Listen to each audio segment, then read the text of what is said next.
നാമത്തിന് മഹത്വം ഉണ്ടാകട്ടെ. പ്രിയപ്പെട്ടവരെ, നമുക്ക് ദൈവസന്നിധിയിൽ ഈ ഞായറാഴ്ചയും സന്തോഷത്തോടെ സമാധാനത്തോടെ ആയിരിക്കാൻ ദൈവം തന്ന അവസരത്തിനായിട്ട് ഞാനും നന്ദിയുള്ളവനായിട്ടായിരിക്കുന്നു. നമ്മുടെ ചിന്തയ്ക്കായിട്ട് എഫേസ്യർക്ക് എഴുതിയ ലേഖനം 3-ാം അധ്യായം, എഫേസ്യർക്ക് എഴുതിയ ലേഖനം അതിൻ്റെ 3-ാമത്തെ അധ്യായം അതിൻ്റെ 16-ാമത്തെ വാക്യം ഞാൻ വായിക്കുന്നു.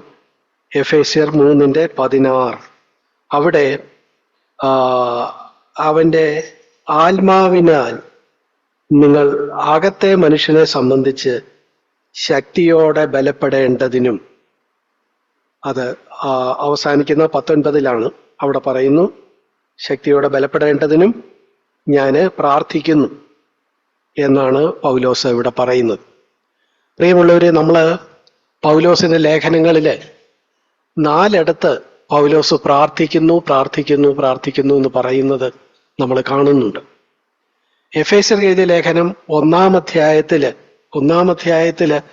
പൗലോസ് താനെ ലേഖനം എഴുതി വരുമ്പോൾ അതിൻ്റെ 15 മുതൽ 19 വരെയുള്ള വാക്യങ്ങൾ നമ്മൾ വായിക്കുമ്പോൾ അവിടെ അവർക്ക് വേണ്ടി പ്രാർത്ഥിക്കുന്നു, സ്തോത്രം ചെയ്യുന്നു, നന്ദി പറയുന്നു, പ്രാർത്ഥിക്കുന്നു എന്ന് പറയുന്നു. പൗലോസിന്റെ 1-ാമത്തെ പ്രാർത്ഥന എഫേസ്യ ലേഖനം 1-ാം അധ്യായത്തിൽ കാണാം. ഫിലിപ്പിയർക്ക് എഴുതിയ ലേഖനം അതിന്റെ തൊട്ടടുത്ത ഫിലിപ്പിയർക്ക് എഴുതിയ ലേഖനത്തിൽ 1-ാം അധ്യായത്തിൽ തന്നെ ഫിലിപ്പിയർക്ക് വേണ്ടിയുള്ള പൗലോസിന്റെ പ്രാർത്ഥന നമ്മൾ കാണുന്നുണ്ട്. ഫിലിപ്പിയർ 1-ാം അധ്യായം അതിന്റെ 3 മുതൽ 11 വരെയുള്ള വാക്യങ്ങളിൽ പൗലോസ് ഫിലിപ്പിയർക്ക് വേണ്ടി പ്രാർത്ഥിക്കുക കണ്ടോ. അവിടെയും ഈ പൗലോസിന്റെ ഈ പ്രാർത്ഥനകളെല്ലാം ആത്മീയമായ വിഷയങ്ങൾക്ക് വേണ്ടിയുള്ള പ്രാർത്ഥനയെ, അല്ലാതെ അവർക്ക് ഭൗതികമായ ഏതെങ്കിലും ഒരു ആവശ്യത്തിന് വേണ്ടിയല്ല പൗലോസ് പ്രാർത്ഥിക്കുന്നു. അത് നമുക്ക് പൗലോസ് എഫേസ്യർ 1-ാം അധ്യായത്തിൽ പ്രാർത്ഥിക്കുന്നു, ഫിലിപ്പിയർ 1-ാം അധ്യായത്തിൽ പ്രാർത്ഥിക്കുന്നു, ഇനിയും 3-ാമത് എവിടാ പ്രാർത്ഥിക്കുന്നത്? അതെ, നിങ്ങൾ വിചാരിച്ച പോലെ കൊലോസ്യർ 1-ാം അധ്യായത്തിൽ പ്രാർത്ഥിക്കുന്നു. എഫേസ്യർ, ഫിലിപ്പിയർ, കൊലോസ്യർ ഓർത്തിരിക്കാൻ കൊച്ചു കുഞ്ഞുങ്ങൾക്കും സൗകര്യമായ നിലയിൽ ഞാൻ പറയാം. പ്രിയപ്പെട്ടവരെ, പൗലോസിന്റെ 4 പ്രാർത്ഥന, അതിലെ 3 പ്രാർത്ഥനകൾ എവിടെയൊക്കെ? എഫേസ്യർ 1-ാം അധ്യായത്തിൽ, ഫിലിപ്പിയർ 1-ാം അധ്യായത്തിൽ, കൊലോസ്യർ 1-ാം അധ്യായത്തിൽ. പിന്നെ 3 എണ്ണമേ ആയുള്ളല്ലോ. എഫേസ്യർ 1, ഫിലിപ്പിയർ 1, കൊലോസ്യർ 1. 4-ാമത്തെ പ്രാർത്ഥന എവിടെയാ? 4-ാമത്തെ പ്രാർത്ഥനയുടെ ഒരു ഭാഗമാണ് നമ്മൾ വായിച്ചത്. എഫേസ്യർ 3-ാം അധ്യായത്തിൽ അദ്ദേഹം വീണ്ടും എഫേസ്യർക്ക് വേണ്ടി പ്രാർത്ഥിക്കുന്നു. നേരത്തെ 1-ാം അധ്യായത്തിൽ അവർക്ക് വേണ്ടി പ്രാർത്ഥിച്ചതാണ്, എന്നാൽ ഇപ്പോൾ വീണ്ടും അവർക്ക് വേണ്ടി പ്രാർത്ഥിക്കുന്നു. ഞാൻ പറഞ്ഞു, ഈ പ്രാർത്ഥനകളൊന്നും ഭൗതികമായ ഒരു ആവശ്യത്തിന് വേണ്ടിയുള്ള പ്രാർത്ഥനയല്ല, മറിച്ച് എന്താ, അവരുടെ ആത്മീകമായ വിഷയങ്ങൾ താൻ ഏറ്റെടുത്ത് അവര് കൂടുതൽ ആത്മീയരായിട്ട് നിൽക്കണം, അവര് കൂടുതൽ ഐക്യതയോടെ നിൽക്കണം, അവര് കർത്താവിനോട് കൂടുതൽ സ്നേഹത്തിൽ നിൽക്കണം. ഈ നിലയിലുള്ള ആത്മീക വിഷയങ്ങള് താൻ ഏറ്റെടുത്ത് അതിനുവേണ്ടി അവർക്ക് വേണ്ടി പ്രാർത്ഥിക്കുക. ഫിലിപ്പിയർക്ക് വേണ്ടി പ്രാർത്ഥിക്കുമ്പോഴും അങ്ങനെ തന്നെ, കൊലോസ്യർക്ക് വേണ്ടി പ്രാർത്ഥിക്കുമ്പോഴും അങ്ങനെ തന്നെ. പക്ഷെ എഫേസ്യർക്ക് വേണ്ടി 1-ാം അധ്യായത്തിൽ മാത്രമല്ലാതെ ഇതാ 3-ാം അധ്യായത്തിലും പ്രാർത്ഥിക്കും. 3-ാം അധ്യായത്തിൽ പ്രാർത്ഥിക്കുമ്പോൾ ഇവിടെ കണ്ടോ, നിങ്ങളുടെ അകത്തെ മനുഷ്യനെ സംബന്ധിച്ച് ശക്തിയോടെ ബലപ്പെടണം. അപ്പൊ പൗലോസിന്റെ എഫേസ്യരോടുള്ള താല്പര്യം എന്താ? ഈ എഫേസ്യരിലെ സഹോദരന്മാരും സഹോദരിമാരും എല്ലാം എന്തോ വേണം? അകത്തെ മനുഷ്യനിൽ ബലപ്പെടണം. അകത്തെ മനുഷ്യൻ എന്ന് പറഞ്ഞാൽ എന്താ? നമുക്ക് എന്തെങ്കിലും സംശയം ഉണ്ടാകുമ്പോൾ എപ്പോഴും നമ്മൾ പറയുമല്ലോ, ഇംഗ്ലീഷിൽ അതങ്ങനെ, ഇംഗ്ലീഷിൽ ചെന്ന് നോക്കിയാലും എന്താ, ഇന്നർ മാൻ എന്നേ ഉള്ളൂ. ഇന്നർ മാൻ, അകത്തെ മനുഷ്യൻ. അപ്പൊ അതെന്താ ഈ അകത്തെ മനുഷ്യൻ, ഇന്നർ മാൻ എന്താ? പ്രിയപ്പെട്ടവരെ, നമുക്കറിയാം, നമ്മൾ 1 കൊരിന്ത്യർ 3-ാം അധ്യായം വായിക്കുമ്പോൾ, 1 കൊരിന്ത്യർ 3-ാം അധ്യായത്തിന്റെ 1 മുതലുള്ള വാക്യങ്ങൾ വായിക്കുമ്പോൾ ഈ അകത്തെ മനുഷ്യനെ കുറിച്ചും പുറത്തെ മനുഷ്യനെ കുറിച്ചും നമ്മൾ കേൾക്കുന്നുണ്ട്. നമ്മളവിടെ പൗലോസ് ആ കാര്യം വിശദീകരിക്കുന്നുണ്ട്. എന്താ അകത്തെ മനുഷ്യൻ എന്ന് പറഞ്ഞാൽ? അകത്തെന്താ ഉള്ളത്? വിശ്വാസികളായ നമ്മളെ സംബന്ധിച്ചിടത്തോളം, അല്ലെങ്കിൽ എഫേസോസിലെ വിശ്വാസികളെ സംബന്ധിച്ചിടത്തോളം, അവരുടെ ഏറ്റവും ഉള്ളിലുള്ളത് എന്താണ്? ഏറ്റവും ഉള്ളിലുള്ളത് ആത്മാവാണ്. ഏറ്റവും അഗാധതയിലിരിക്കുന്നത്. ഏറ്റവും പുറത്തുള്ളത് അവരുടെ ശരീരമാണ്, അവരുടെ ജഡമാണ്. അപ്പൊ കണ്ടോ, നമുക്കും എന്തുണ്ട്? നമുക്കും പുറത്തെ മനുഷ്യനും ഉണ്ട്, അകത്തെ മനുഷ്യനും ഉണ്ട്. കുറച്ചുകൂടെ കൃത്യമായിട്ട് വേദപണ്ഡിതന്മാർ പറയുന്നത് എന്താ? ജഡമുണ്ട്, ജഡീകമായ ആ മനുഷ്യനുണ്ട്, ജഡീകന്മാരുണ്ട്, അതുപോലെ തന്നെ ദേഹീപരരുണ്ട്, സോളിഷായ ആളുകളുണ്ട്. ദേഹി, നമ്മുടെ ചിന്തകള്, നമ്മുടെ വികാരങ്ങള്, ഇതിലൊക്കെ അധിഷ്ഠിതമായി ഉള്ള ദേഹീപരരായ ആളുകൾ. മൂന്നാമത്, അതിനും ആഴത്തിൽ ആത്മാവിൽ നിന്നുള്ള ആത്മീയരായ ആളുകളുണ്ട്. ഇവരെയാണ് ഇന്നർ മാൻ. ഈ ആത്മീയ മനുഷ്യനെയാണ് ഇന്നർ മാൻ എന്ന് വിളിക്കുന്നത്. എന്ന് വെച്ചാൽ നമുക്കിങ്ങനെ പറയാം, ദൈവം ഒരു തൃത്വമായിരിക്കുന്നത് പോലെ നമ്മളും എന്താണ്? ഒരു തൃത്വമാണ്. പുറത്ത് ജഡമുണ്ട്, അതിന് ഉള്ളില് ദേഹിയുണ്ട്, അതിനും ഉള്ളില് ആത്മാവുണ്ട്. ഇതിൽ നമുക്ക് ഏതിനാണ് പ്രാധാന്യം, അല്ലെങ്കിൽ നമ്മളെ ഏതാണ് നിയന്ത്രിക്കുന്നത് എന്ന് വെച്ചാൽ, ആ നിയന്ത്രിക്കുന്ന ഘടകത്തിന്റെ പേരിൽ ഇവിടെ വിശ്വാസികളെ അറിയുന്നു. അതാണ് പൗലോസ് 1 കൊരിന്ത്യർ 3-ാം അധ്യായത്തിൽ ആ കാര്യം വിശദീകരിക്കുന്നത്. എന്ന് വെച്ചാൽ രക്ഷിക്കപ്പെട്ട ആളൊക്കെയാണ്, പക്ഷെ ഇപ്പോഴും ജഡവും ആ ദേഹവും അതിൻ്റെ താല്പര്യങ്ങളും ഇങ്ങനെയുള്ള കാര്യങ്ങളൊക്കെ ആണെങ്കിൽ അവരെ എന്തോ വിളിക്കും? ജഡീകന്മാരെന്ന് വിളിക്കും.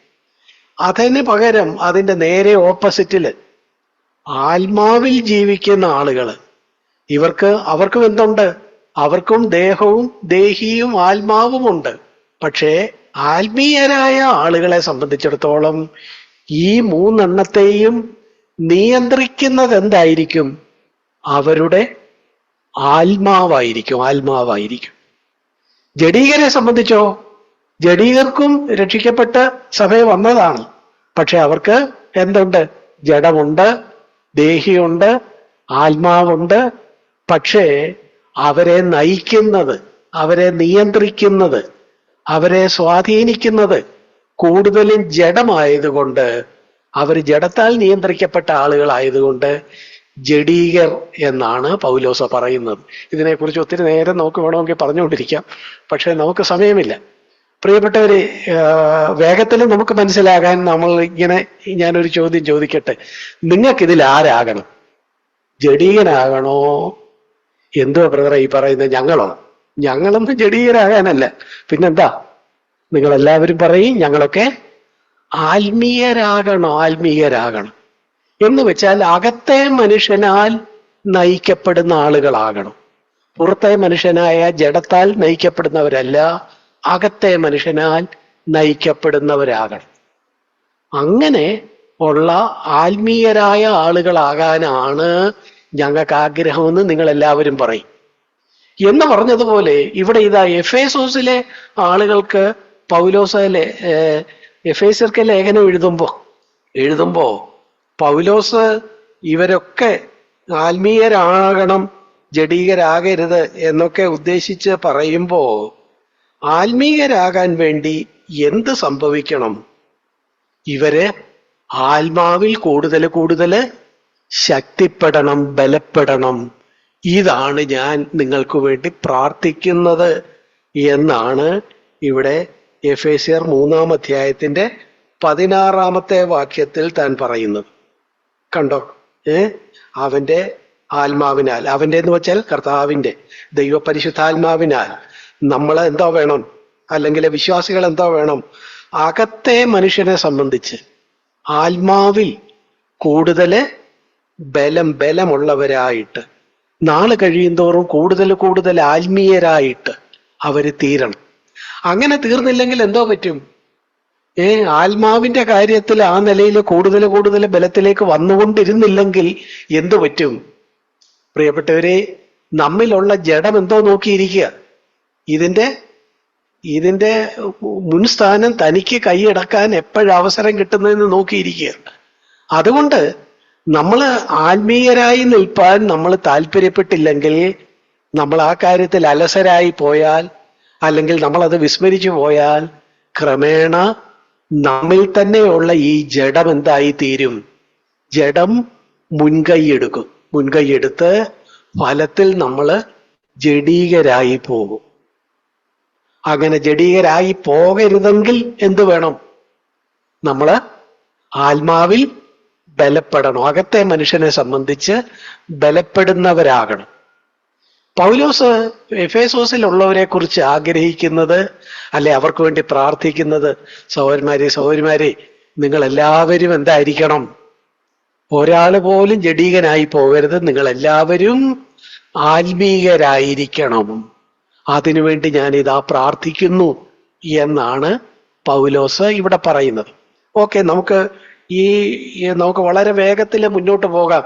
ശരി, ഇവര് ആത്മീയരാകണം എന്ന് വെച്ചാൽ ആത്മാവിനാൽ നടത്തപ്പെടുന്ന ആളുകളായിരിക്കണം. ആത്മാവിനാൽ നടത്തപ്പെടുന്ന ആളുകളായിരിക്കണം. ആത്മാവിനാൽ നടത്തപ്പെടുക എന്ന് വെച്ചാൽ ആത്മാവിനാണ് അവരുടെ ആ 3 ഘടകങ്ങളിൽ നേതൃത്വമുള്ളത്. അതാണ് അവരെ നയിക്കുന്നത്. നമ്മളെ സംബന്ധിച്ച് എങ്ങനെയാണ്? നമ്മുടെ ജഡമാണോ നമ്മളെ നയിക്കുന്നത്? ജഡമാണ് നമ്മളെ നയിക്കുന്നതെങ്കിൽ ദൈവത്തിന്റെ ദൃഷ്ടിയിൽ നമ്മൾ എന്തായി തീരും? ജഡീകരാണ്. ദേഹീപരർ. അത് ഇത്തിരിയുടെ കോംപ്ലിക്കേറ്റഡ് ആയിട്ട് പോകുന്നില്ല. പുറത്തെ മനുഷ്യനായ ജഡത്താൽ നമ്മൾ നയിക്കപ്പെടുന്നെങ്കിൽ നമ്മൾ എന്തായും? ജഡീകരാകും. നമുക്ക് അതിന്റെ മറുവശം മാത്രം പറയാം. നമ്മൾ ആത്മാവിനാൽ നയിക്കപ്പെടുന്നവരാണെങ്കിൽ നമ്മൾ എന്തായി തീരും? ആത്മീയരായി തീരും.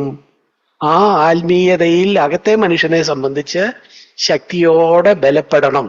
ഇതാണ് ദൈവം നമ്മളെക്കുറിച്ച് ആഗ്രഹിക്കുന്നത്. പൗലോസ് എഫേസ്യരുള്ളവരെ കുറിച്ചും ഇതാണ് ആഗ്രഹിക്കുന്നത്. അവർക്ക് വേണ്ടി പ്രാർത്ഥിക്കുന്നു. ആട്ടെ, നമുക്കപ്പം മനസ്സിലായി നമ്മൾ രക്ഷിക്കപ്പെട്ട സഭയിലൊക്കെയാണ്. പക്ഷെ നമ്മൾ എന്തായിരിക്കണം? നമ്മൾ ജഡീകരാകരുത്, പുറത്തെ മനുഷ്യരാകരുത്. നമ്മൾ അകത്തെ മനുഷ്യനാൽ നിയന്ത്രിക്കപ്പെടുന്നവരായിരിക്കണം. ആത്മീകരാകണം. അകത്തെ മനുഷ്യനിൽ ശക്തിപ്പെടണം. അങ്ങനെ ആത്മീയനായിരിക്കണം എന്നുണ്ടെങ്കിൽ അകത്തെ മനുഷ്യനിൽ ബലത്തോടെ ശക്തിപ്പെടണം. ആട്ടെ, ഇനിയും നമുക്ക് നോക്കാം, അകത്തെ മനുഷ്യനിൽ എങ്ങനെ ബലത്തോടെ ശക്തിപ്പെടാൻ ഒക്കുന്നത്? പൗലോസ് അതിന്റെ അടുത്ത വാക്യത്തില് ഈ കാര്യം പറയുന്നുണ്ട്. 3:17 വാക്യം കണ്ടോ? അവിടെ ശക്തിയോടെ ബലപ്പെടേണ്ടതിനും ക്രിസ്തു വിശ്വാസത്താൽ നിങ്ങളുടെ ഹൃദയങ്ങൾ വസിക്കേണ്ടതിനും വരം നൽകണമെന്നും നിങ്ങൾ സ്നേഹത്തിൽ വേരൂന്നി അടിസ്ഥാനപ്പെട്ടവർ.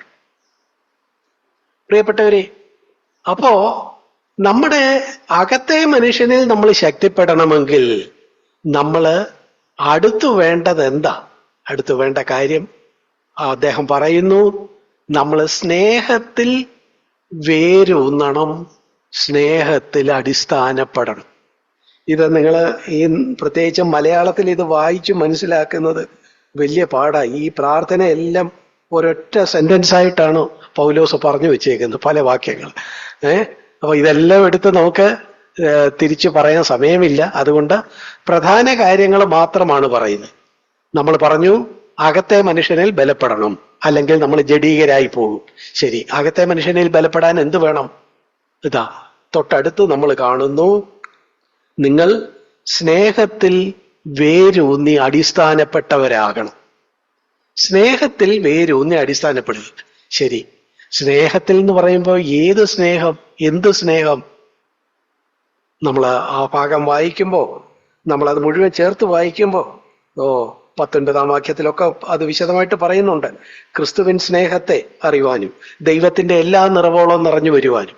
ചുരുക്കത്തിൽ ദൈവത്തിന് നമ്മോടുള്ള ദൈവത്തിന്റെ സ്നേഹത്തെക്കുറിച്ച്, ആ സ്നേഹത്തെക്കുറിച്ച് ഒരു ബോധ്യത്തോടെ ഒരു ചെടി അതിൻ്റെ വേര് മണ്ണില് ആഴ്ത്തുന്നത് പോലെ നമ്മൾ എന്താ വേണം? നമ്മുടെ വേരുകൾ ദൈവസ്നേഹത്തിൽ ആഴ്ത്തണം. ഇപ്പൊ കാറ്റും മഴയൊക്കെ ഉള്ള സമയം നമുക്കറിയാം. കാറ്റടിക്കുമ്പോ ചില മരങ്ങൾ എന്ത് ചെയ്യും? കടപുഴകി വീഴും, ഇല്ലേ? കടപുഴകി വീഴും. എന്താ മരം എന്തുകൊണ്ട് അങ്ങനെ വീണു? നമ്മൾ ചെന്ന് നോക്കുമ്പോൾ നമുക്കറിയാൻ കഴിയും, അതിൻ്റെ വേര് ആഴത്തിൽ പോയില്ല. ഞങ്ങളുടെ 2 മരങ്ങൾ അടുത്തടുത്ത് വീണു. ഞാൻ ചെന്ന് നോക്കിയപ്പം വേരൊക്കെ ഉണ്ട്, പക്ഷേ അതിന്റെ വേരുകൾ എവിടാ? ആഴത്തിലേക്ക് പോയിട്ടില്ല, പുറത്തുള്ള മണ്ണി മാത്രമേ നിന്നുള്ളായിരുന്നു. ഇവിടെ പറയുന്നു, നിങ്ങള് ആ സ്നേഹത്തിൽ എന്താ വേരൂന്നണം. ദൈവസ്നേഹത്തിൽ ആഴത്തിൽ വേരൂന്നണം. അത് പറയുമ്പോൾ ആളുകൾക്ക് മനസ്സിലാകും, ശരിയാ, ദൈവസ്നേഹത്തെ അതിന്റെ ഉപരിതലത്തിൽ നമ്മൾ അറിഞ്ഞാൽ പോരാ, നമ്മൾ എന്തോ വേണം? ദൈവസ്നേഹത്തെക്കുറിച്ച് ആഴത്തിൽ ഒരു ബോധ്യം ഉണ്ടാകണം. പൗലോസിന് അത് പറഞ്ഞിട്ടൊരു തൃപ്തി വരുന്നില്ല. പൗലോസ് കണ്ടോ, അതിന്റെ 17-ാം വാക്യത്തിൽ നമ്മൾ കാണുന്നത് എന്താ? സ്നേഹത്തിൽ വേരൂന്നുക എന്ന് പറഞ്ഞപ്പോ അവിടെ ഒരു മരത്തിന്റെയോ ചെടിയുടെയോ ഉദാഹരണമാണ്, ആ ഒരു ചിത്രമാണ് പൗലോസ് കൊടുക്കുന്നത്. എന്നാൽ അതുകൊണ്ട് തൃപ്തിപ്പെടാതെ വേരൂന്നുക എന്ന് പറഞ്ഞിട്ട് അടുത്ത് പറയുക അടിസ്ഥാനപ്പെടുക. അടിസ്ഥാനം, ഫൗണ്ടേഷൻ എന്നും അടിസ്ഥാനം എന്ന് പറയുമ്പോൾ അവിടെ വരുന്ന ചിത്രം എന്താ? അവിടെ വരുന്ന ചിത്രം ഒരു കെട്ടിടത്തിന്റെ ചിത്രം അല്ലേ? കെട്ടിടത്തിനാണ് എന്തുള്ളത്? അടിസ്ഥാനമുള്ളത്, ഫൗണ്ടേഷൻ ഉള്ളത്. പ്രിയപ്പെട്ടവരെ, ഒരു കെട്ടിടം വലിയ കാറ്റിൽ അല്ലെങ്കിൽ തകർന്ന് പൊളിഞ്ഞു പോകാതിരിക്കണമെങ്കിൽ അതിനും എന്തോ വേണം? അതിന്റെ അടിസ്ഥാനം വളരെ ശക്തമായിരിക്കണം. ആഴത്തിൽ അടിസ്ഥാനമിട്ട കെട്ടിടം വീഴാതെ നിൽക്കും. ഇവിടെ ഇതാ, ഈ കെട്ടിടത്തിന്റെ അടിസ്ഥാനവും ഏതിലാ ആഴത്തിൽ പോകേണ്ടത്? ദൈവസ്നേഹത്തിലാ.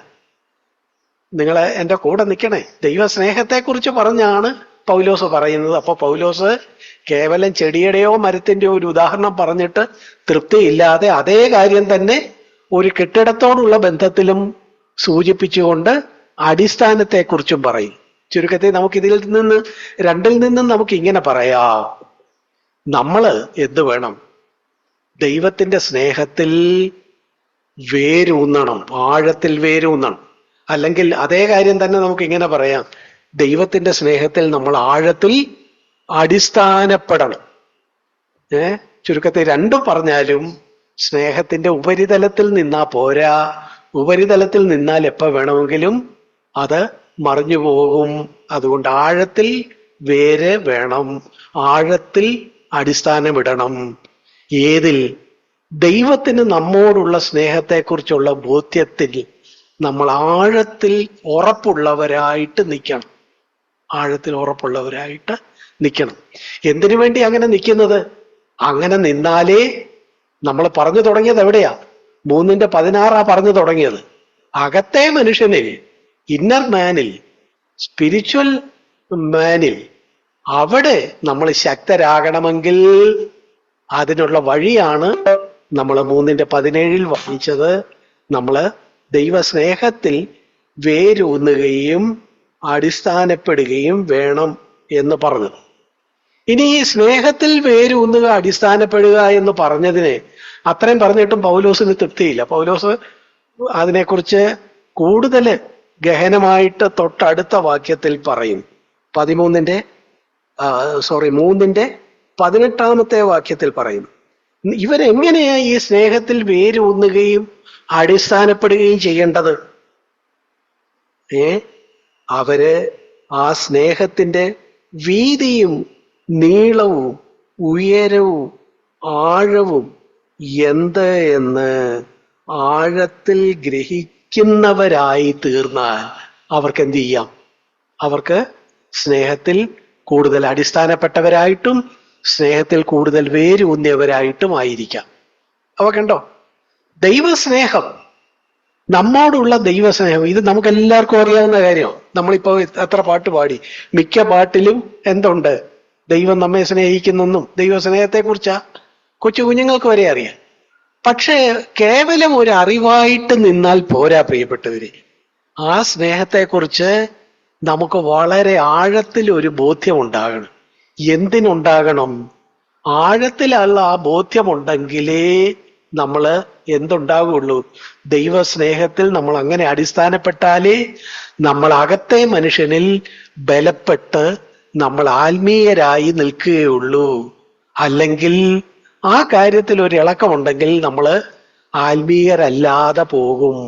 എന്ന് വെച്ചാൽ ജഡീകരായി പോകും. ദൈവം നമ്മളെക്കുറിച്ച് അത് ആഗ്രഹിക്കുന്നില്ല. നമ്മളെല്ലാവരും ഒരാള് പോലും, ഇവിടെ ഇരിക്കുന്ന ഒരാൾ പോലും ജഡീകൻ എന്നൊരു പേര് ദൈവം വിളിക്കാനായിട്ട് ആഗ്രഹിക്കുന്നില്ല. മറിച്ച് എന്താ ആഗ്രഹിക്കുന്നത്? ആത്മീയൻ, ആത്മീയൻ, ആത്മീയൻ. എഫേസോസിലെ സഭയെക്കുറിച്ചുള്ള ദൈവത്തിന്റെ ഭാരം അതായിരുന്നു.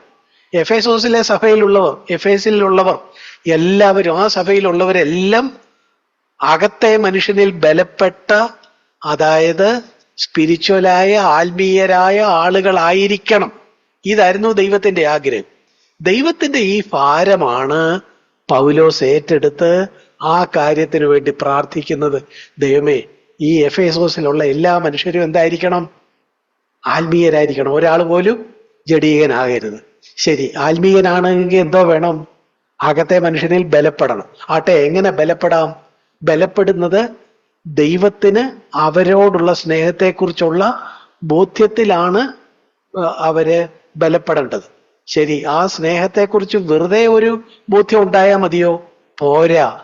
ആ സ്നേഹത്തിന്റെ വീതി, നീളം, ഉയരം, ആഴം. ഇനി വല്ലതും ഉണ്ടോ? നിങ്ങൾക്ക് ആർക്കെങ്കിലും കൂടുതൽ എന്തെങ്കിലും ചേർക്കാനുണ്ടോ? ഒരു കാര്യത്തെ നമ്മൾ 3 ഡയമെൻഷനിലായിട്ട് നമ്മൾ കാണുന്നു. നമ്മൾ കാണുമ്പം നമുക്ക് എന്ത് ഫീൽ ചെയ്യും? അതിന്റെ നീളം നമുക്ക് അറിയാം, അതിന്റെ വീതിയും നമുക്കറിയാം, ഉയരം, ആഴം. 4th ഡയമെൻഷൻ കീഴടക്കിയ വലിയവരുണ്ടോ ഇവിടെ?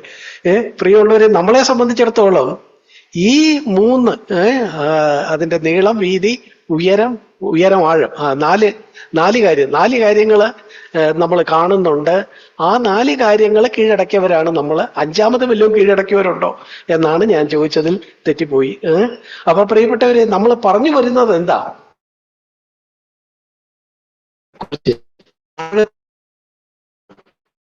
വീതി, ഉയരം, ആഴം, ഇതിനെക്കുറിച്ചൊരു വിവരം ഉണ്ടാകണം.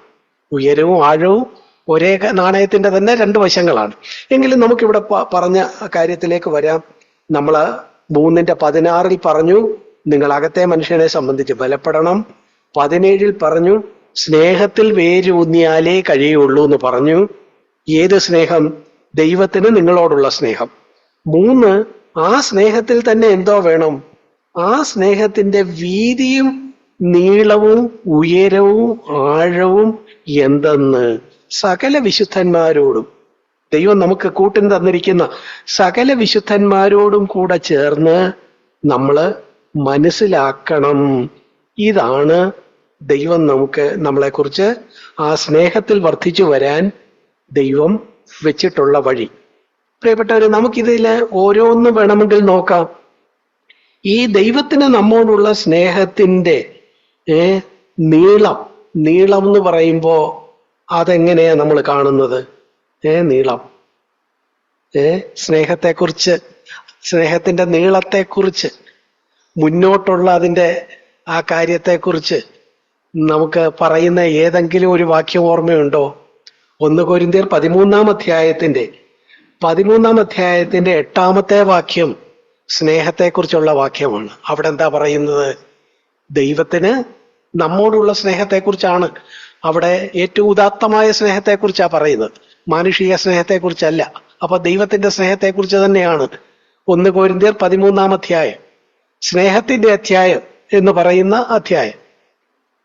എല്ലാവർക്കും കാണാതെ അറിയാവുന്ന വാക്യങ്ങളാണല്ലോ 1 കൊരിന്ത്യർ 13-ലുള്ളത്. ഞാൻ സമയ ചുരുക്കം മൂലം ഞാൻ എടുത്ത് വായിക്കുന്നില്ല. നിങ്ങൾക്ക് അറിയാം, 1 കൊരിന്ത്യർ 13 എന്ന് പറയുന്നത് സ്നേഹത്തിന്റെ അധ്യായമാണ്.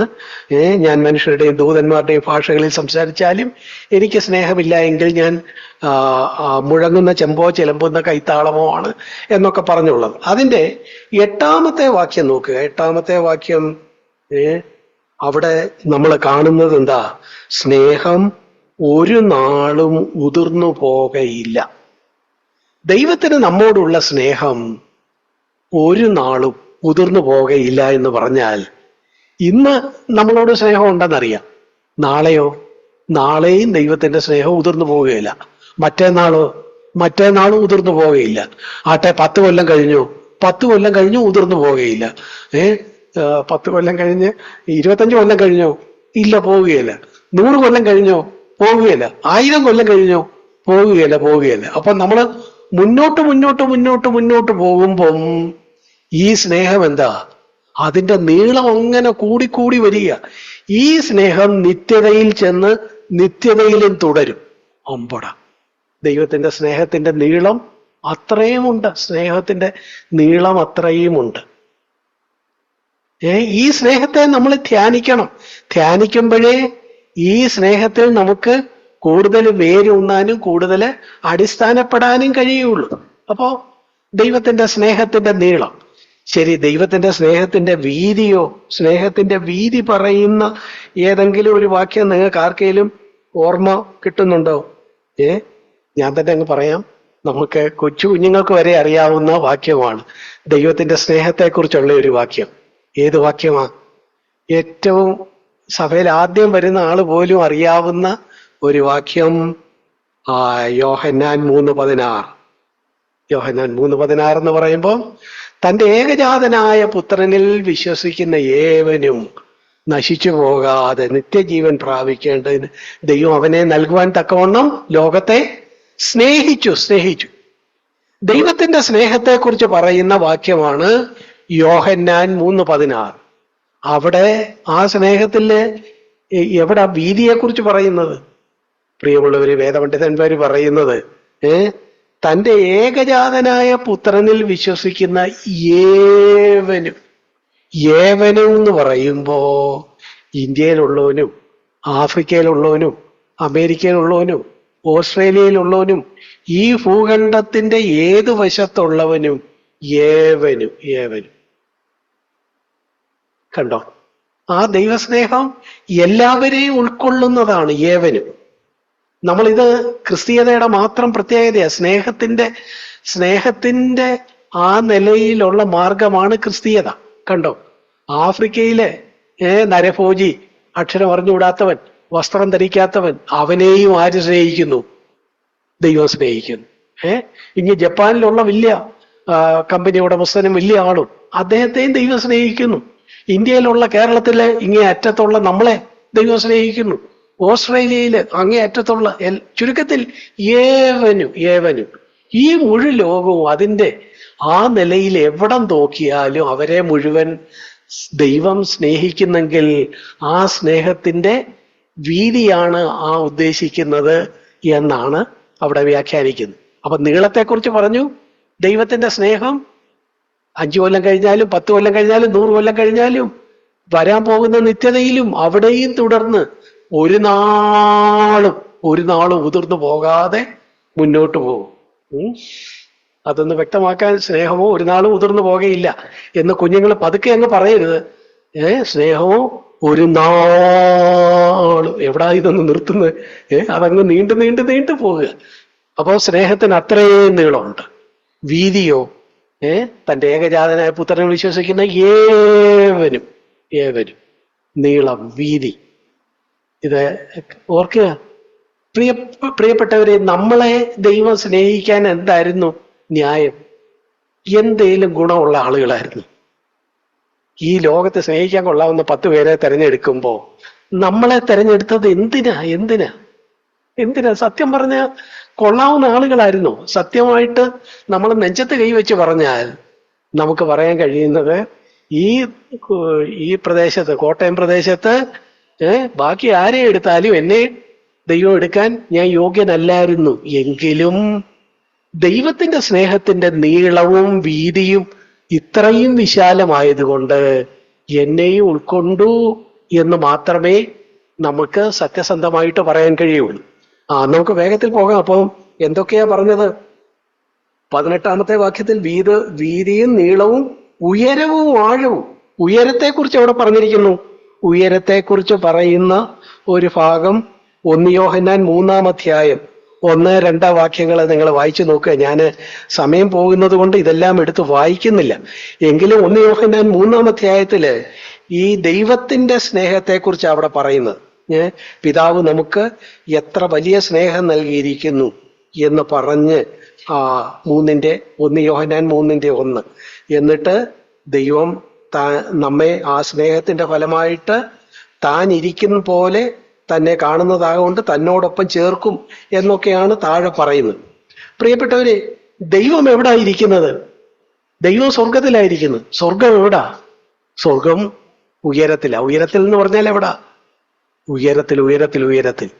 ആ സ്വർഗത്തിൽ തന്നോടൊപ്പം നമ്മളെ ഇരുത്തത്തക്കവണ്ണം കാൺമീൻ നാം ദൈവമക്കൾ എന്ന് വിളിക്കുവാൻ പിതാവ് നമുക്ക് എത്ര വലിയ സ്നേഹം! ഗ്രേറ്റ്! ഈ വലിയ എന്നുള്ളത് കർത്താവിന്റെ സ്നേഹത്തിന്റെ ഉയരത്തെയാണ് കാണിക്കുന്നത്. ഉയരത്തെയാ കാണിക്കുന്നത്. ശരി, ആഴത്തെക്കുറിച്ചുകൂടെ പറഞ്ഞിട്ട് നമുക്ക് പോകാം. ആഴം, സ്നേഹത്തിന്റെ ആഴത്തെക്കുറിച്ച് പറയണമല്ലോ. അപ്പോ സ്നേഹത്തിന്റെ നീളം, സ്നേഹത്തിന്റെ വീതി, സ്നേഹത്തിന്റെ ഉയരം, സ്നേഹത്തിന്റെ ആഴം. ആഴം നമുക്ക് ഫിലിപ്പിയർക്ക് എഴുതിയ ലേഖനം 2-ാം അധ്യായത്തില് നമ്മളെ ദൈവം നേടാൻ വേണ്ടി കർത്താവ് എത്ര താണു വന്നു എന്ന് പറയുന്ന ആ വാക്യം, ആ താഴ്മയെക്കുറിച്ച്, നമ്മളെ നേടാൻ വേണ്ടി ആ ആഴത്തിലേക്ക് വന്നതിനെ കുറിച്ച് പറയുന്ന വാക്യമാണ്. അതിന്റെ 5 മുതലുള്ള വാക്യം നമുക്കറിയാം. അവൻ ദൈവമായിരിക്കെ ദൈവത്തോടുള്ള സമത്വം മുറുകെ പിടിച്ചുകൊള്ളണം എന്ന് വിചാരിക്കാതെ താൻ താഴേക്ക് താഴേക്ക് താഴേക്ക് വന്ന് വേഷത്തിൽ മനുഷ്യനായി വിളങ്ങി തന്നെത്താൻ താഴ്ത്തി, താഴോട്ട് പോകുക. അതുകൊണ്ടാ താഴ്ത്തുന്നത്. താഴ്ത്തി മരണത്തോളം, ക്രൂശിലെ മരണത്തോളം തന്നെ.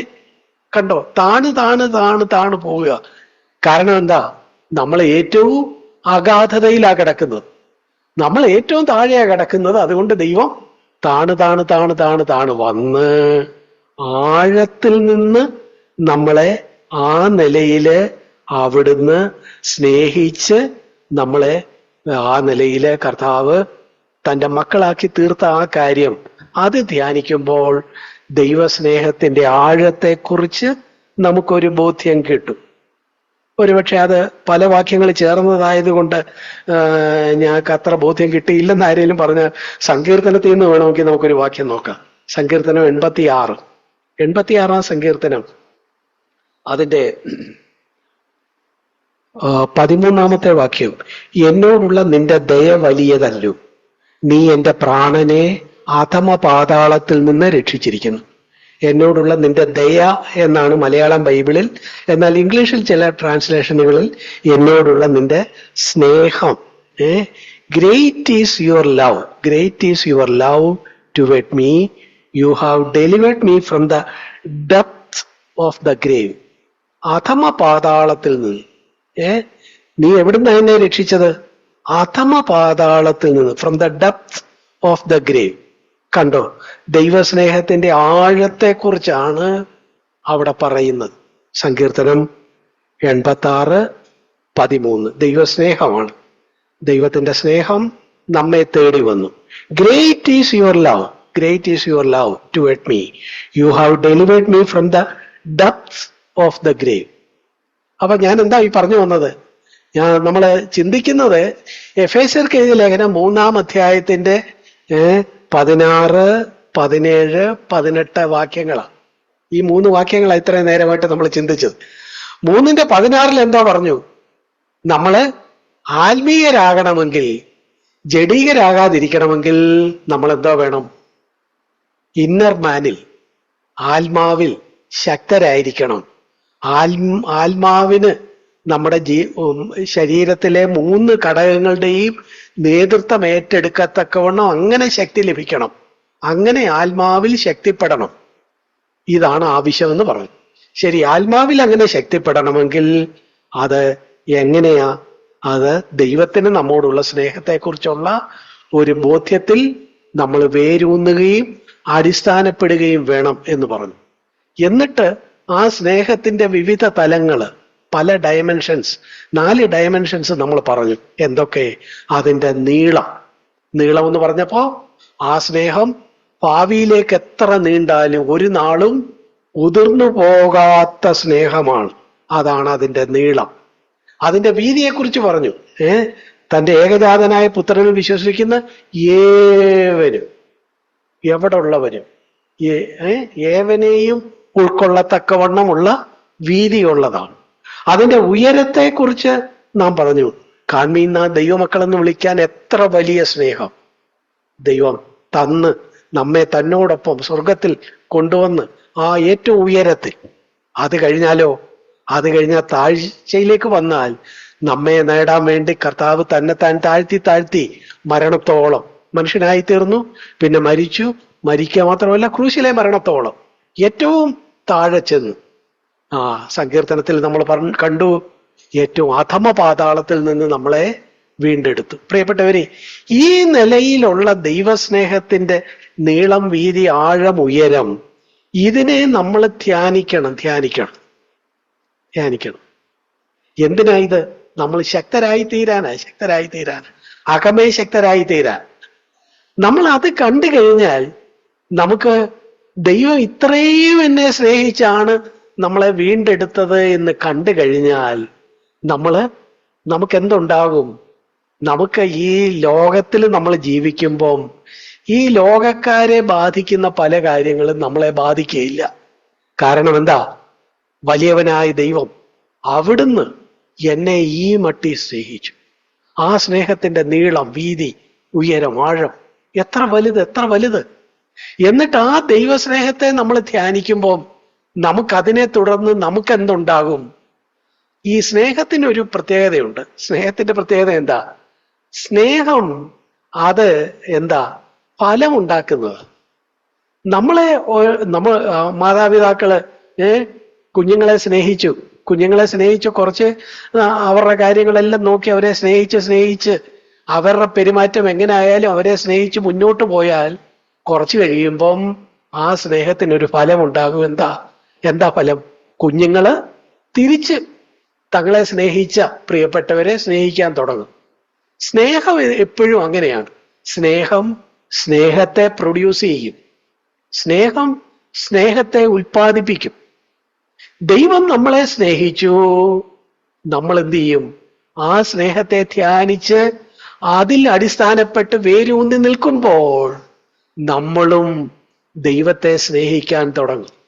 42-ാം സങ്കീർത്തനത്തിൽ നിന്ന് നമ്മളെ കൂടെ ഇതിനെക്കുറിച്ച് പറയുമ്പോൾ ഉദ്ധരിക്കാറുള്ള ഒരു വാക്യമുണ്ട്. 42-ാം സങ്കീർത്തനം അതിന്റെ 7-ാമത്തെ വാക്യം. 7-ാമത്തെ വാക്യം എന്താ? ഡീപ് കോൾസ് ടു ഡീപ് എന്നൊരു പ്രയോഗമുണ്ട്.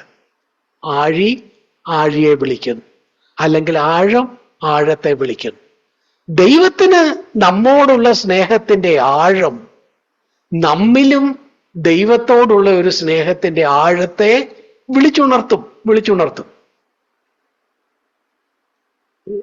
പ്രിയപ്പെട്ടവര്, നിങ്ങൾ കൂടെ നിൽക്കണേ. നമ്മൾ ഈ പറയുന്ന കാര്യങ്ങൾ ഓർക്കണേ. അതായത് ദൈവത്തിന്റെ സ്നേഹത്തിന്റെ നീളം, വീതി, ആഴം, ഉയരം ഒക്കെ നമ്മൾ ധ്യാനിച്ച് ദൈവസ്നേഹത്തെക്കുറിച്ചുള്ള ബോധ്യം നമുക്ക് വർദ്ധിക്കും തോറും നമുക്ക് എന്തുണ്ടാകും? നമുക്കും ദൈവത്തോടുള്ള സ്നേഹം ആ നിലയില് വർദ്ധിച്ചു വരും. അങ്ങനെ നമ്മള് ദൈവസ്നേഹത്തെക്കുറിച്ചുള്ള ബോധ്യത്തോടെ നമുക്ക് ദൈവത്തോടുള്ള സ്നേഹത്തിൽ വർദ്ധിച്ചു വരുമ്പോൾ നമ്മൾ നമ്മുടെ അകത്തെ മനുഷ്യനിൽ ശക്തിപ്പെടും. പിന്നീട് നമുക്ക് വിശ്വാസത്തിനെതിരെയുള്ള വല്ല കൊച്ചു കാര്യങ്ങളൊന്നും ഉണ്ടെങ്കിൽ നമ്മളെ ബാധിക്കുകയില്ല. നോക്കാം, എന്നെ സ്നേഹിച്ച് ഇത്രയും ചെയ്ത ദൈവം, അവനെ ഞാൻ സ്നേഹിക്കുന്നു. അപ്പൊ പിന്നെ അതിന് എതിരെ ആരെങ്കിലും എന്തെങ്കിലും പറഞ്ഞാലും ഒന്നും എനിക്കതൊരു പ്രശ്നമല്ല എന്നുള്ള നിലയിൽ നമ്മൾ സ്നേഹത്തിൽ അടിസ്ഥാനപ്പെട്ടവരായി വേരൂന്നി നീളവും വീതിയും ആഴവും ഉയരവും അറിഞ്ഞ് അകത്തെ മനുഷ്യനിൽ നമ്മൾ ശക്തിപ്പെട്ട് ആത്മീയരായി മാറും. നമ്മളെക്കുറിച്ച് ദൈവം ആഗ്രഹിച്ചത് എന്താ? നമ്മളെക്കുറിച്ച് ആഗ്രഹിച്ചത് നമ്മൾ ആത്മീയരാകണമെന്ന്. ആത്മീയരാകാനുള്ള ഒരു മാർഗമാണ് ഇവിടെ 3:16 കഴിഞ്ഞ് 17-ലും 18-ലും വിശദീകരിച്ചത് പൗലോസ്. എന്തായിരുന്നു? ദൈവത്തിന്റെ സ്നേഹത്തെ വേരൂന്നുക, അതിൽ അടിസ്ഥാനപ്പെടുക. ശരി, സ്നേഹത്തിൽ വേരൂന്നുമ്പോഴും അടിസ്ഥാനപ്പെടുമ്പോഴും ദൈവത്തിന്റെ സ്നേഹത്തിന്റെ നീളം, വീതി, ആഴം, ഉയരത്തെ ധ്യാനിക്കുക, ഉൾക്കൊള്ളുക. അത് ഉൾക്കൊള്ളും തോറും നമുക്കും തിരിച്ച് ദൈവത്തോട് സ്നേഹം ഉണ്ടാകും. അങ്ങനെ ആ സ്നേഹത്തിന്റെ ഒരു ജീവിതമാകും നമ്മുടെ ക്രിസ്തീയ ജീവിതം. അങ്ങനെ സ്നേഹത്തിന്റെ ഒരു ജീവിതമായി ക്രിസ്തീയ ജീവിതം മാറുമ്പോൾ നമ്മൾ ഉള്ളിൽ ബലമുള്ളവരായിരിക്കും. കൊച്ചു കാര്യങ്ങളൊന്നും നമ്മളെ ബാധിക്കുകയില്ല. നമ്മൾ ആ നിലയിൽ വിഷമിച്ചു പോവുകയില്ല. നമ്മൾ ഉറപ്പുള്ളവരായിട്ട് നിൽക്കും. ഈ കാര്യം നമ്മൾ പറയുമ്പോ പ്രിയപ്പെട്ടവരെ, ഇവിടെ നമ്മൾ നേരത്തെ വായിച്ച ആ വാക്യത്തിലേക്ക് നമുക്കൊന്ന് നോക്കാം. 1 കൊരിന്ത്യർ 3-ാം അധ്യായത്തില് ഈ നിലയിൽ നമ്മൾ ശക്തരായി ആത്മീയരായിട്ട് നിന്നാൽ നമ്മൾ ബലമുള്ളവരായിരിക്കും. എന്നാൽ അതിന്റെ മറുവശത്ത് എന്ത് സംഭവിക്കും? നമ്മൾ ആത്മീയരായിട്ട് നിന്നില്ലെങ്കിൽ, ഈ സ്നേഹത്തിൽ അടിസ്ഥാനപ്പെട്ടില്ലെങ്കിൽ, സ്നേഹത്തിന്റെ നീളം, വീതി, ഉയരം, ആഴം ധ്യാനിച്ചില്ലെങ്കിൽ, അങ്ങനെ ധ്യാനിച്ച് നമുക്ക് ദൈവത്തോടുള്ള സ്നേഹം നമ്മിൽ നിന്ന് പുറത്തു വന്നില്ലെങ്കിൽ, ആ സ്നേഹത്തിൽ നമുക്ക് ക്രിസ്തീയ ജീവിതം സന്തോഷകരമായ ഒന്നായി മാറിയില്ലെങ്കിൽ എന്തോ സംഭവിക്കും? നമ്മള് പുറത്തെ മനുഷ്യരായി പോവും, ജഡീകരായി പോവും. ആ ജഡീകരെ കുറിച്ച് പറയുന്ന ഒരൊറ്റ ഭാഗം മാത്രം ഞാൻ വായിച്ച് ആ കാര്യം പറയാനാണ് ആഗ്രഹിക്കുന്നത്. നമ്മൾ 1 കൊരിന്ത്യർ 3:3 ജഡീകരുടെ പല കാര്യങ്ങൾ പറയുന്നുണ്ട്. അവര് ശിശുക്കളാണ്, അവർക്ക് വലിയ കാര്യങ്ങൾ ഗ്രഹിക്കാൻ ഒക്കുന്നില്ല, ഇങ്ങനെയൊക്കെയുള്ള പല പ്രത്യേകതകൾ, ഈ ജഡീകരുടെ പ്രത്യേകതകൾ പറഞ്ഞിട്ട് അതിന്റെ 3:3 പൗലോസ് ജഡീകരുടെ വേറൊരു കാര്യം പറയുക. ജഡീകരുടെ കാര്യം എന്താ? നിങ്ങളുടെ ഇടയിൽ ഈർഷ്യവും പിണക്കവും ഇരിക്കെ നിങ്ങൾ ജഡീകന്മാരും ശേഷം മനുഷ്യരെ പോലെ നടക്കുന്നവരുമല്ലയോ? എന്താ ഇവിടെ പറഞ്ഞത്?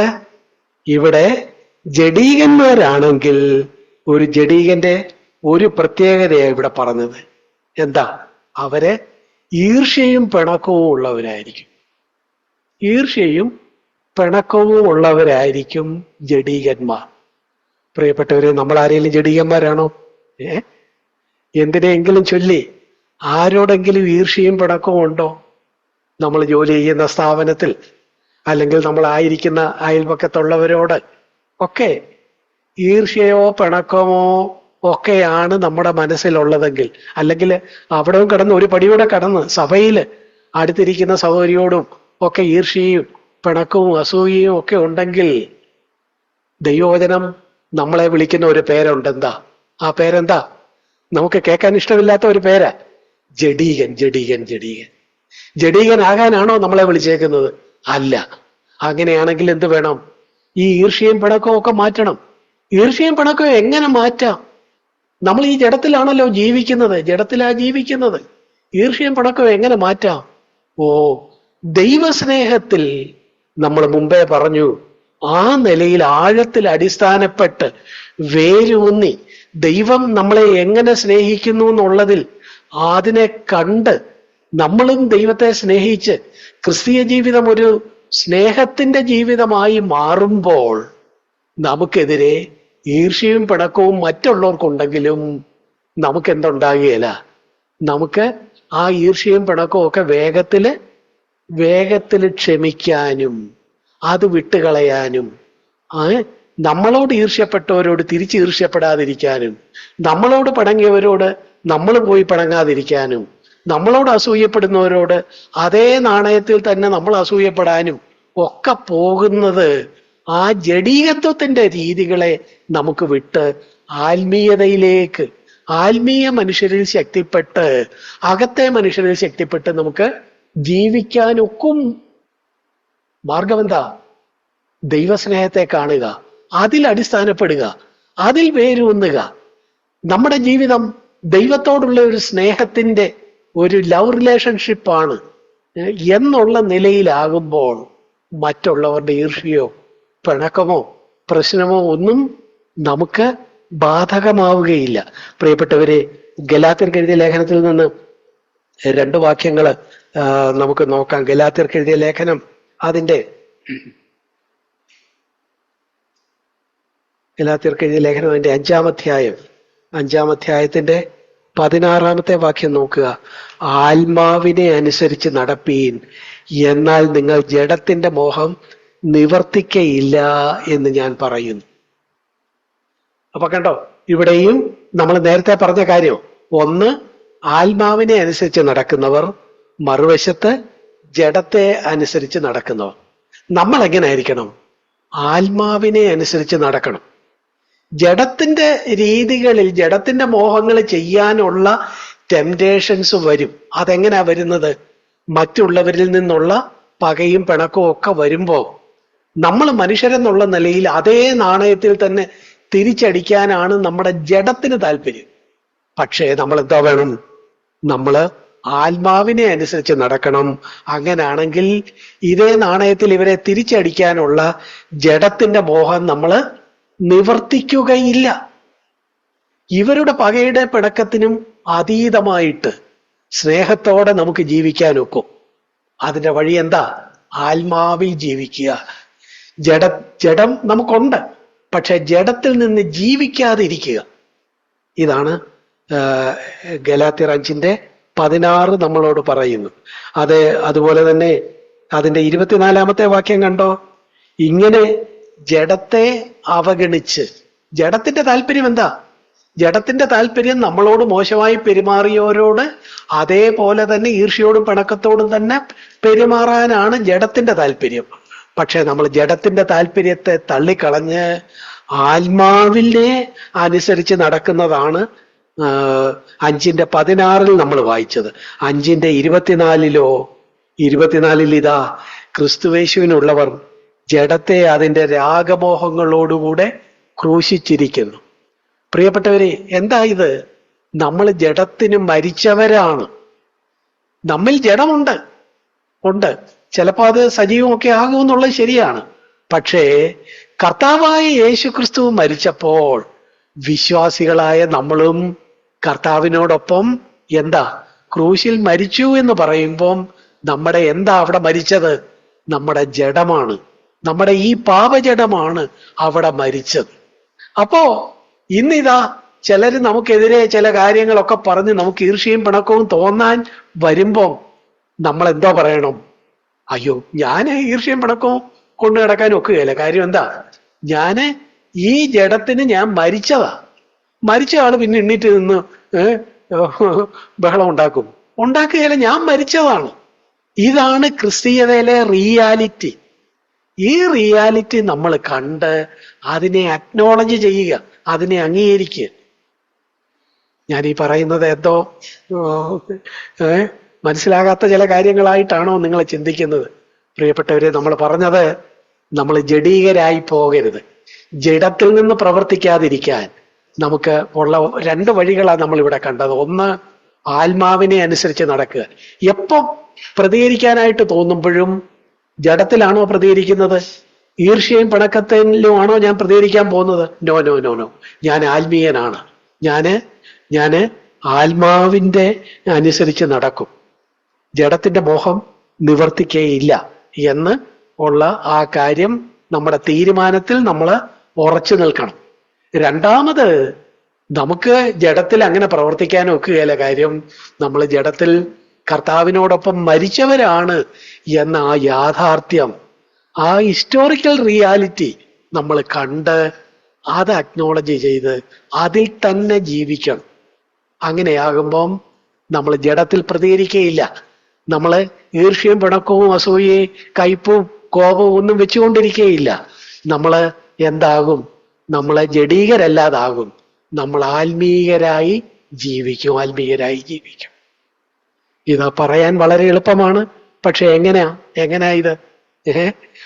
നമ്മളെ പോലെ തന്നെ ഒരു മനുഷ്യനായിരുന്നു ഭാഗ്യത്തിന് പത്രോസ്. കർത്താവ് ഇതെല്ലാം വലിയ കാര്യങ്ങളെല്ലാം പറഞ്ഞപ്പോ പത്രോസ് വന്നിട്ട് കർത്താവിനോട് ചോദിച്ചു. മത്തായി എഴുതിയ സുവിശേഷം 18-ാം അധ്യായത്തിലാണ് നമ്മൾ ആ കാര്യം കാണുന്നത്.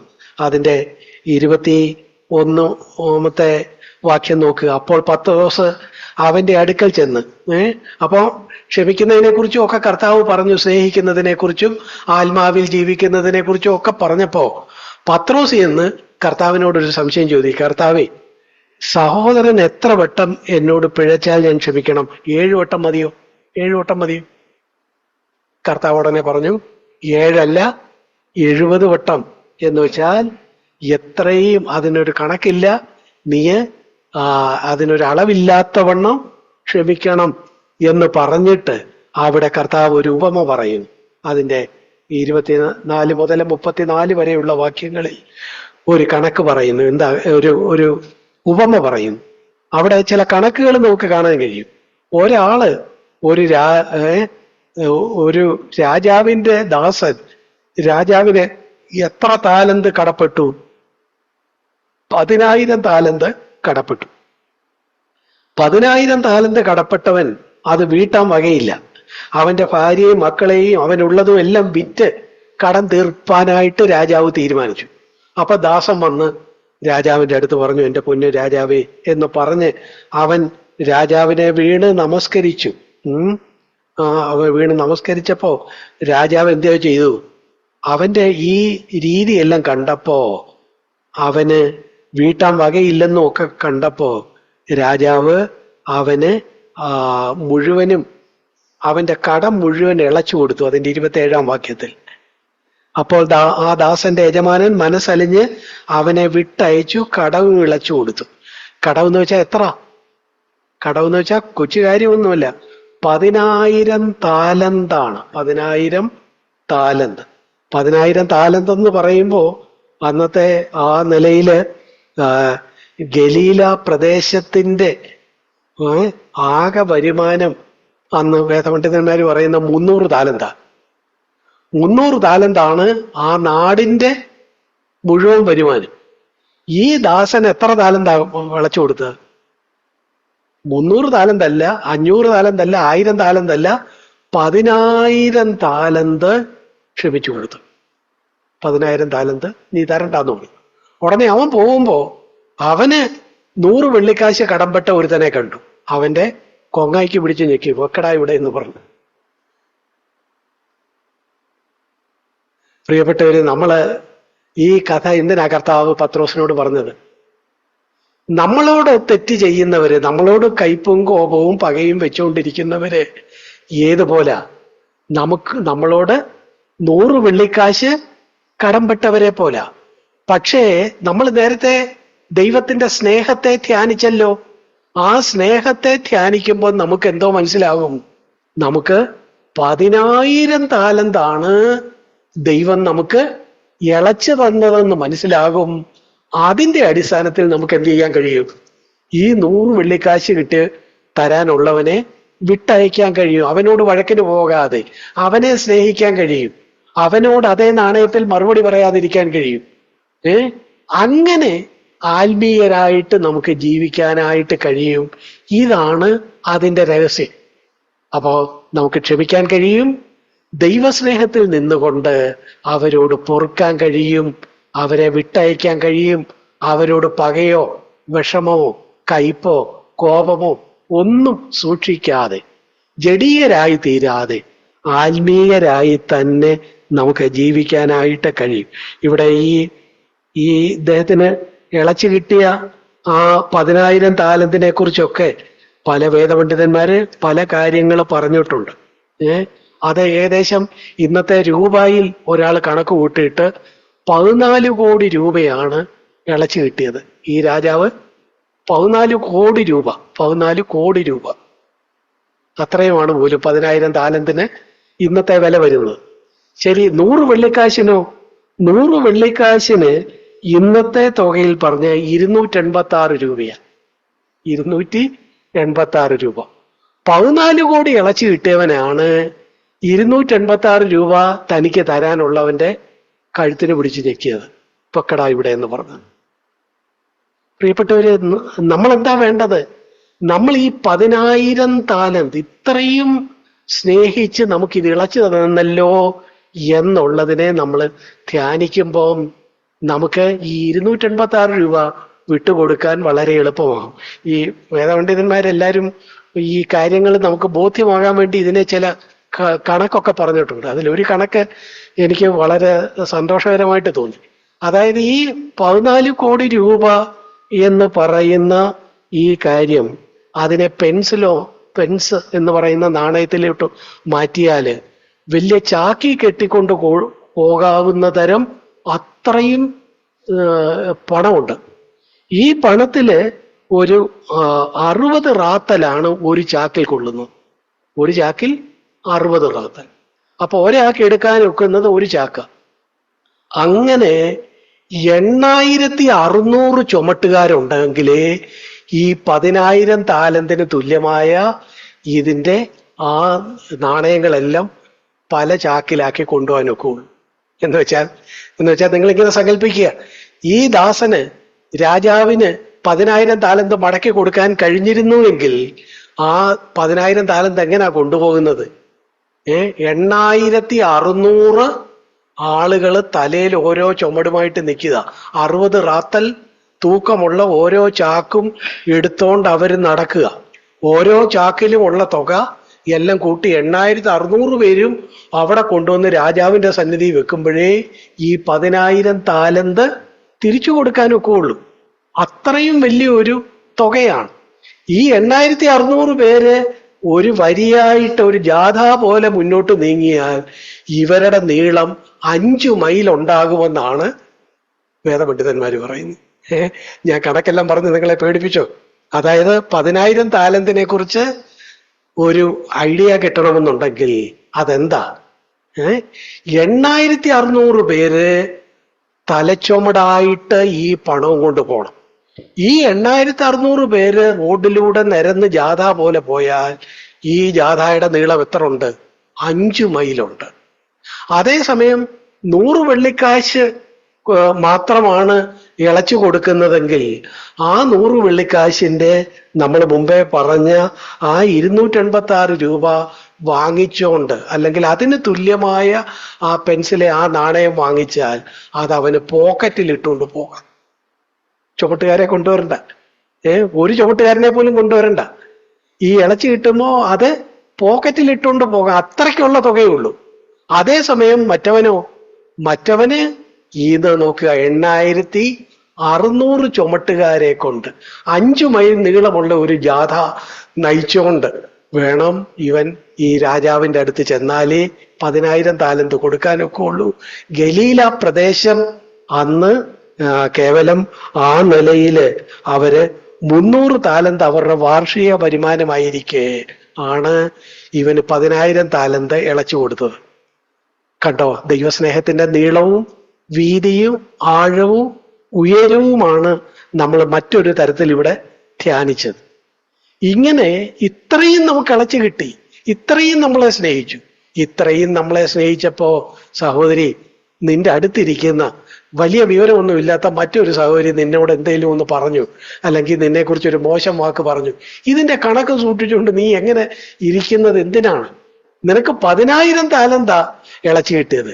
ആ 286 രൂപ എടുത്ത് അവൾക്ക് കൊടുത്ത് അവൾ അതെടുത്ത് പേഴ്സി വെച്ചുകൊണ്ട് അവൾ പൊക്കോട്ടെ. ഇതല്ലേ ബുദ്ധി? ഈ ബുദ്ധി എന്തിനു വേണ്ടിയാ? കേവലം അവൾക്ക് വേണ്ടിയല്ല, നീ ആത്മീയനായിരിക്കാൻ വേണ്ടിയാ. നീ ആത്മീയനായിരിക്കാൻ വേണ്ടിയാ. നമ്മള് അകത്തെ മനുഷ്യനിൽ ശക്തിപ്പെടാൻ വേണ്ടിയാണ്. പ്രിയപ്പെട്ടവരെ, ഈ നിലയിൽ ജീവിക്കാനാ ദൈവം നമ്മളെ വിളിച്ചിരിക്കുന്നു. നമ്മൾ ഈ നിലയിൽ ജീവിച്ചില്ലെങ്കിൽ നമ്മൾ എന്തായി തീരും?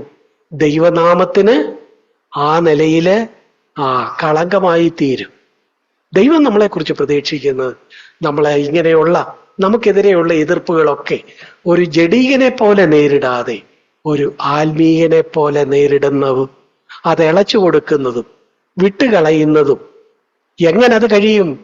ദൈവം നമുക്ക് എത്ര ഇളച്ചു തന്നു എന്ന് കാണുമ്പോൾ, അതിൻ്റെ നീളം വീതി ആഴം ഉയരം കാണുമ്പോൾ നമുക്കത് എളുപ്പമായി തീരും.